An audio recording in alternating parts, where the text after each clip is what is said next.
country of Afghanistan has some of the worst rates of maternal mortality, and women still have trouble getting access to adequate health care. However, there's a new initiative which is enlisting religious leaders to protect the rights and health of women. Motherhood in Afghanistan is more dangerous than almost anywhere else. Most births are at home, and 1 woman in 8 dies during pregnancy or childbirth. Afghan religious leaders are now speaking out against this deadly neglect of women's health using Islamic teachings. Kurban Bibi knew she had to give birth in a hospital since her previous delivery was by cesarean section. But to save money, her relatives took her to a local market instead. I pleaded with the men, I've got to go to the hospital, but they said, don't worry, God is kind. Everything will be okay. It wasn't okay. Kurban Bibi lost her baby and nearly bled to death. She also developed obstetric fistula, leaving her unable to control her bladder.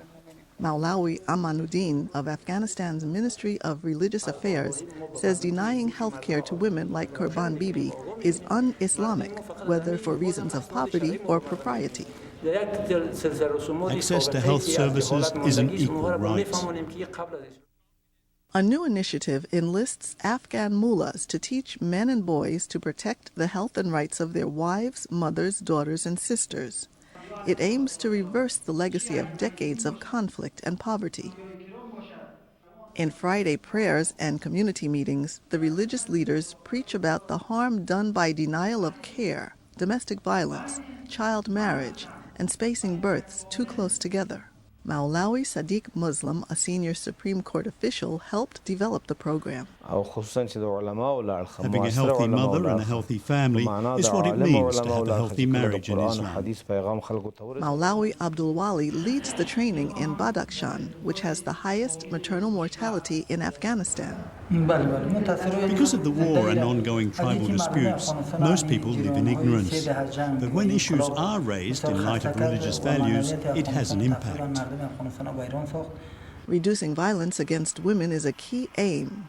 Marzia's story is not uncommon. Her mother-in-law hit her while she was cooking, causing hot soup to burn her arm. To curb violence in the home, the mullahs suggest ways of managing anger and resolving family conflicts. Religious teachings are also used to challenge the mistaken belief that Islam does not allow birth spacing. The average Afghan woman bears 7 children, and only 1 couple in 20 uses contraception. The Quran clearly states there should be 30 months between births to protect the health of children and mothers. When religious leaders and communities understand that this is what the Prophet Muhammad says, misconceptions within families can be resolved. Organizers hope that persuading men to oppose domestic violence and early marriage, practice birth spacing, and ensure women's access to health care will mean a higher quality of life for all Afghans.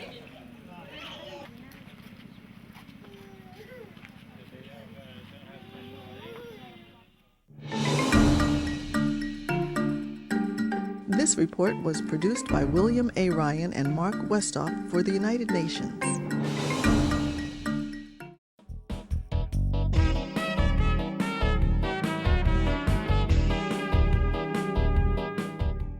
Well, that's our show for today. We hope this program has inspired you to take action in your local community to create a better world. And remember, you can make a difference. Go out and make some positive news.